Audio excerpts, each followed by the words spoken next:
Well, the top 10 are going to make it through. Sadler gets bumped out. Oh, you see Mike McDowell out in that speedy dry, guys. No grip out there. Yeah, Stevens moved up to third. It is Ambrose out in front of Tagliani. Stephen Wallace with what would be a career best run if he can hang on to that position. Boy, McDowell really got himself in a bad position by being on the outside with all that speedy dry. You saw his car slipping and sliding. Steven got underneath him and got going. Another clean start, guys, from turn 1 and 2. It surprises the heck out of us, doesn't it? It does me. We were expecting worse. Let's give the guy in 5th place a ring of the bell because Brian Scott, whoa, look out. McDowell is he get in off the course and almost got so loose it turned it around. He saves it nicely. That was a big save. He had one tire in the grass.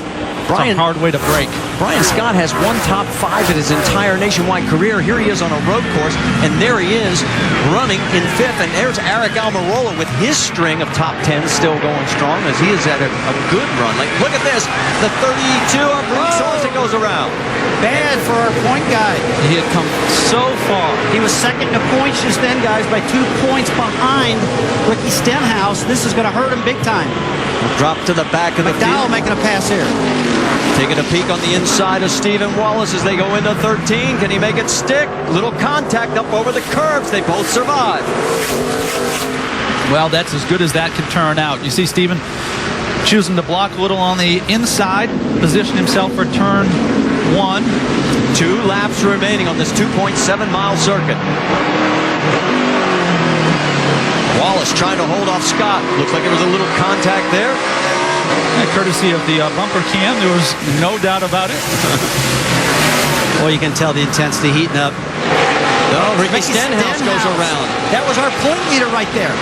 That is great for Reed Sorensen. We got a race again here, guys. And he's got smoke out that right side. Is it a tire rub? Uh-oh. Remember the fact that the Roush engines, they've had some problems lately. I think that's tire rub. I think you're right. I think it is. Boy, falling apart for a lot of the points contenders here late in the race. Elliott Sadler's, he dropped to 12th. Marcus Ambrose doesn't know all the excitement that is going on behind him. And look at this. Tied for second, 17 back would be Sorensen and Sadler. Scott Speed overheating big time, guys. Shooting a lot of water out of that 33 car. You think he might have some grass on the front of the grill? He's got a lap and a half to go, and I guarantee he's not going to stop to pull it off. Your driver tissue melts down. That's all you can do, Marty. You're exactly right. Danica Patrick locked up. Yeah, she's got brake issues again. Still. Oh, right into Ron Fellows. She hit him accidentally. It's a tough part of the course. She was running 13th. Has a good run going despite all the brake issues. She's going to lose a couple more spots here. And at Marty, it looks like a right rear quarter panel's tore up big time. And there's still problems for Stenhouse. Remember, we talked about how... motor. It is motor. I was wondering, guys. You're right. Yeah, it's coming apart. Turn into turn 10. And we've got a full course caution. No, unbelievable. But the final lap is out. No. We got the white flag flying, Marty. Check we got it, the white flag. Don't have to worry about it. No, it is a final lap. So it's going to be a full run to the finish. Yeah, Marcus is just saying to himself, all I got to do is have a solid lap, no mistakes, hit my marks, don't miss those shifts. These things are second nature for him. Oh, and that turn 14 is what got him a couple years now. When he hits the rump with the bump right there, he got him out of control. He's got to be thinking that. Let's give a little credit to his substitute driver while he was gone. A friend growing up, Owens. Yep, good drive he did for Marcos, getting that car set up. Owen Kelly did a great job. Yeah, Owen Kelly. And that was Marcus' decision. Just a few corners left in the Napa 200. And the demons for Marcus Ambrose in less than 2 weeks will be taken care of on both the Cup and nationwide level. Okay, this is a tough part right here into turn 10. A lot of drivers trying to outbrake each other into here. Let's just get through this corner. He does a great job, Marcos does. Alex Tagliani there in second with McDowell close by in third. Stephen Wallace still in a career best position of fourth. And Brian Scott with a sneaky little run. He never really cracked the top 5 until the end. What about Alex Tagliani? Take a look at Michael McDowell trying to make a pass. sees better, gets back in line, guys. Marcos Ambrose went through a lot to get here. He's thinking right now it was all worth it. Takes the corner nice and smooth this time. Comes down the long front straightaway. Brian Scott gets turned. Awesome job, Marcos Ambrose. Awesome job, son. Nice job, guys. And Marcos Ambrose gets the win. Exciting run. And we make it without rain, guys. This is a very entertaining race. Great race, great race. Brian Scott ends up coming in 12th position after the last corner spin. And look how wounded that car is. Awesome job, guys. Second race in a row for Richard Petty Motorsports. He wins Watkins Glen last week. And he wins again here at Montreal, Canada. The very appreciative fans. They wanted one of their Canadian drivers to win, but they will salute the champion. Richard Petty and Andrew Merstein, the two got to be excited about their driver, Marcos Ambrose, what he's done. Really proud for him. And let's check in with Shannon Spake. She's caught up with a very happy winning crew chief. I'm telling you, a very happy crew chief. You guys had so much to overcome. Starting in the back, you had a substitute driver for practice and qualifying. What was the key to getting this victory today? Man, when Marcos got spun out there, I think by the 22, he was so determined, man. The car was really fast. The Richard Petty Motorsports DeWalt car was just so awesome. I don't know. He's the man. He is just the man.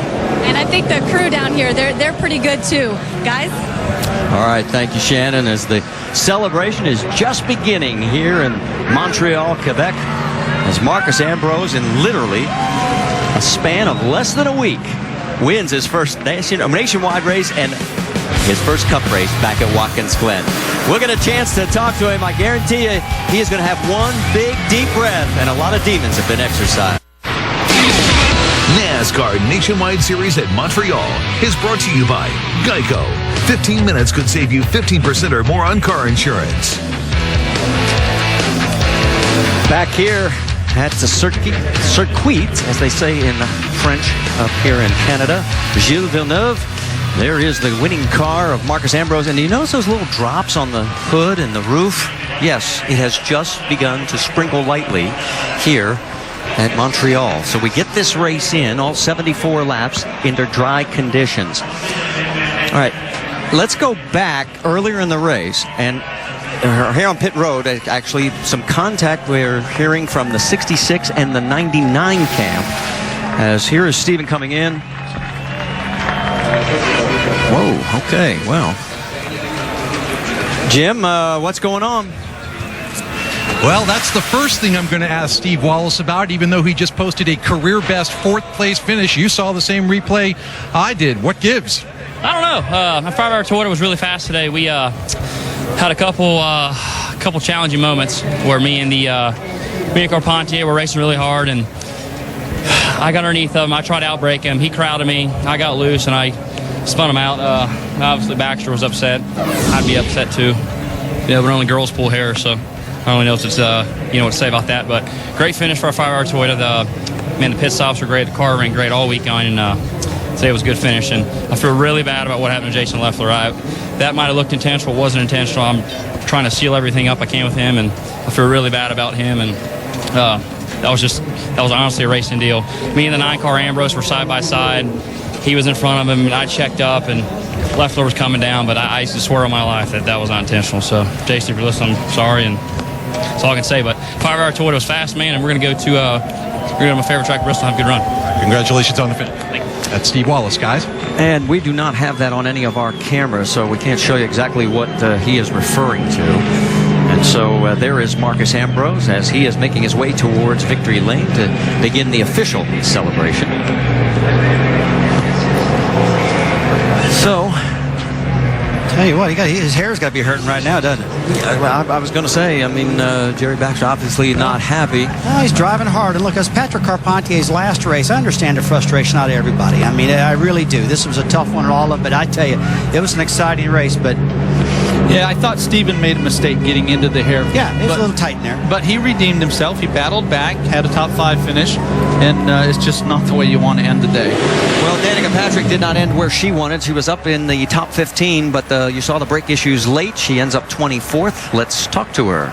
Yeah, Danica Patrick had quite a day out there. There was some goods, and then there was some real bads. You just persevered, though. You just kept trying to get some mileage underneath it. Yeah, we had a really good run going. It was smart of Tony to pit me early and get those good laps in, because apparently we picked up track position. I don't know. I'm just running, but that's what I heard. And, getting our way up to 8th or whatever, it felt really solid. It felt really good. And then within 2 laps, the brakes went, and they went to the floor. I mean, there was nothing there. And they were awesome and kept me on the lead lap. So I was like, heck yeah, let's go. So. And I heard you talking about respect out there, trying to run for respect. I beat up my GoDaddy car a little bit, but I was, I mean, as an example, like, Carl bumped me in the hairpin a little bit. So he got me, and then so we went down in the hairpin. I gave him a little bump because, that's how it works, and or at least that's how I think it works anyway. If I'm wrong, please tell me.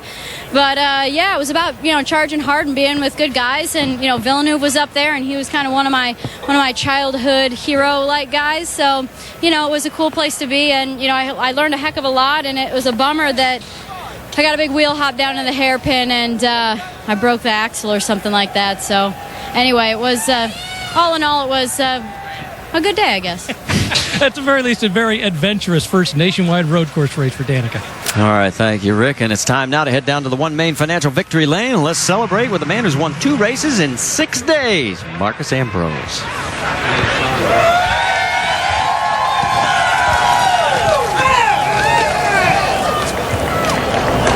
So many times, Marcus Ambrose has tried to